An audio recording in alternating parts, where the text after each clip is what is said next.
Welcome, Deep Dive listener. Today we're plunging into a really fascinating source, quite multifaceted actually. We've got excerpts from a recent YouTube video. And it touches on a consistent theme, surprisingly. It's all about how perception and, framing really shape things. Everything from national policy, corporate decisions, even your own personal finances. Huh. It's a bit of a journey through some hot topics, but we're looking at the stories behind the stories. Exactly. And our mission here is to unpack these, diverse claims. We'll sift through the different viewpoints presented in this source and really pull out the core insights for you. We want to help you understand not just the arguments, but the specific details they use, and importantly, how these narratives get built and presented. Precisely.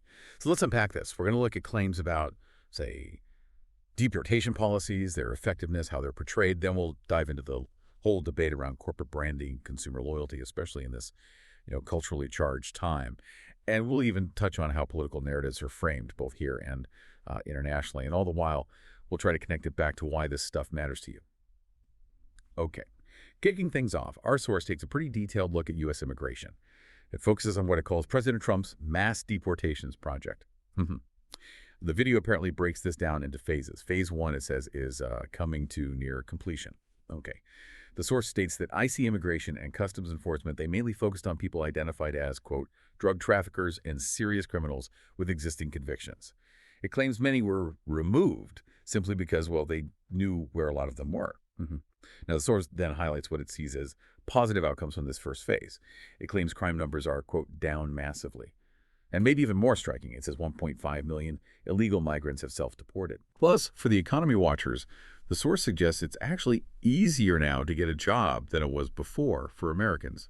And economically speaking, the video makes some pretty big claims, like illegal migrants are stealing $150 billion a year from Americans who would have those jobs otherwise. And beyond that, it points to, costing a fortune in other costs like healthcare costs, schools, and medical services. Yeah, what this first part really does is set up a clear cause and effect narrative right from the start. It connects specific policy actions, like the focus of Phase 1, to these direct, tangible outcomes. Lower crime, more jobs, fewer costs, according to them. It basically frames the whole discussion from a particular viewpoint, emphasizing economic and safety benefits. That's the lens it wants you to use. It's laying out its rationale. That's a really good point. And that narrative keeps going into what the source calls Phase 2. This apparently involves reviewing all 55 million people who are on visas. The stated goal here, according to the source, is quite specific. The focus is supposedly just on people who have overstayed their visa or have criminal convictions. The video is explicit, saying they are not actually looking to get rid of law-abiding people. But then, this is where the source really turns to the media's role, calling it spin. It claims the media is spinning it, that now they're going after law-abiding citizens, even saying Trump wants to just throw everyone out the country who isn't white. The source just dismisses these ideas as absolute nonsense. And this really brings up that whole question of how public perception gets constructed, doesn't it? The source is doing something interesting here. It's not just talking about policy, it's talking about how policy is talked about. By setting up this contrast, this direct opposition between the stated intent of Phase 2 and what it calls media spin, it's kind of coaching you, the listener, on how to view other news. It encourages skepticism, suggesting there's a deliberate misrepresentation going on elsewhere. Yeah, that dynamic seems key. And to show another side, or at least how another view is presented, the source itself mentions an alternative. It calls it a left-wing sort of viewpoint from the New York Times. The NYT, as reported by this source, apparently suggests that people feel upset about the deportations. And it also raises this worry that if so many irregular migrants leaving the country, it's going to create a vacuum, which, the NYT supposedly says, could lead to worker shortages, maybe even cause the country to grind to a halt. But the YouTube source is very critical of these NYT claims. Very critical. It says the NYT never provide any evidence, any statistics, any data, anything logical or rational to back this up. It even kind of scoffs at the idea that, say, less variety at farmers markets is a big deal, calling that a small price to pay for lower crime. And just to be clear on its terms, the source flatly states that if you enter any country illegally, you are therefore by default a criminal as soon as you enter the country. Right. And defining criminal in such stark absolute terms is crucial to their argument. It sets up this legalistic foundation. It draws a very clear line, legal versus illegal status. And that's the basis for its critique of the New York Times. It implies that emotional arguments, like people feeling upset, or maybe slightly trivial ones like the farmer's market example, lack the hard evidence, statistics, or data that the source values. It's really a clash over what counts as valid proof in this kind of debate. Okay, so it's one thing to talk policy and stats, but then the source tries to make it human, right? With a specific story. And this is where it gets really interesting. The story of Mrs. Leet. She's described as a 46-year-old housekeeper in North Carolina. Apparently, she used this new self-deportation program to go back to Brazil. She's quoted saying she began to panic when she saw immigrants being hunted down like hardened criminals. And I got really scared. I was terrified of what they might do to me. Now, the source highlights that she had fallen out of legal status after accidentally overstaying a 6-month tourist visa back in 2018. But then, the source immediately jumps on that. It points out that a 6-month visa overstay from 2018 means she was actually here illegally for like 7 years. So it openly questions the word accidentally. And she's also quoted saying, I haven't done anything wrong, but face potential imprisonment. And that's exactly where the source creates narrative tension. Using that 7-year detail casts doubt on her accidental claim.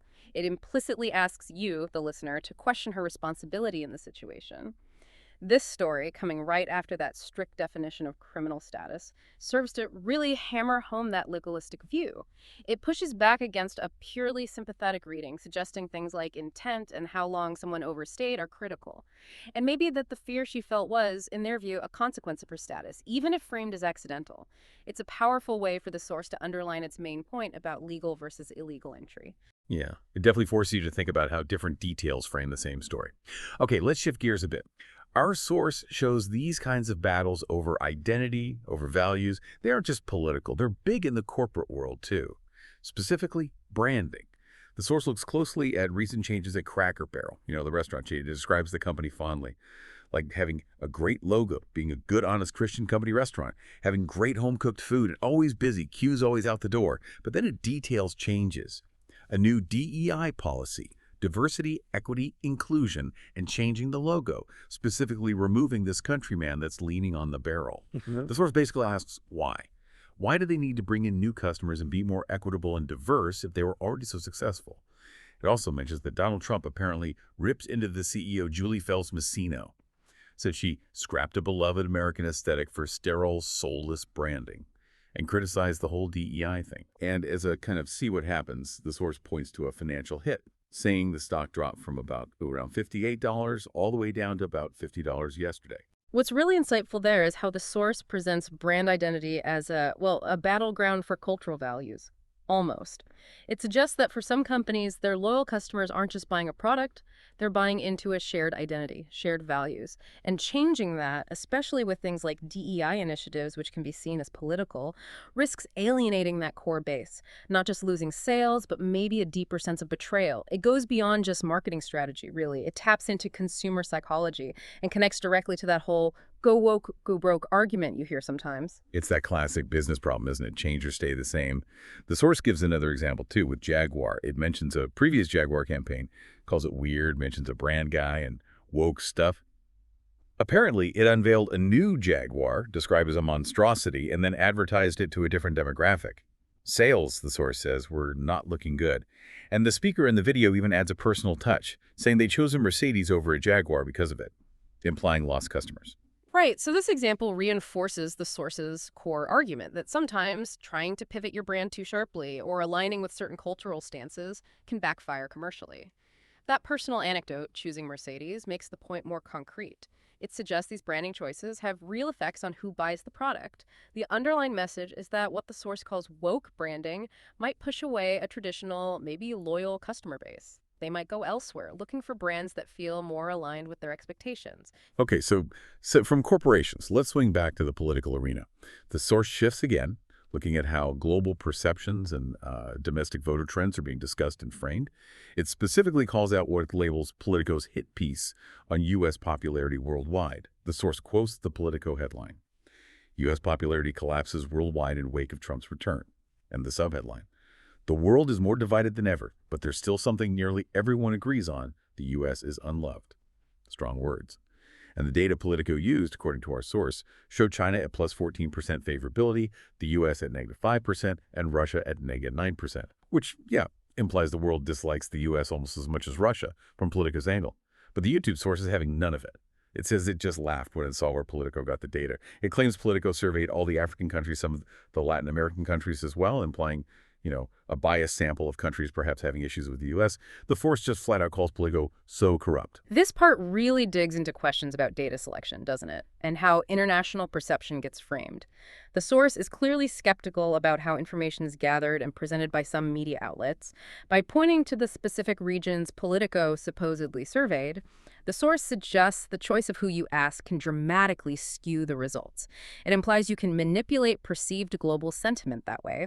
It's basically urging you, the listener, to always ask, where did this data come from? Could the method itself be biased towards a certain outcome? Yeah, it's a good reminder. Context is key with stats. Then the source pivots again, this time to shifts in U.S. domestic politics.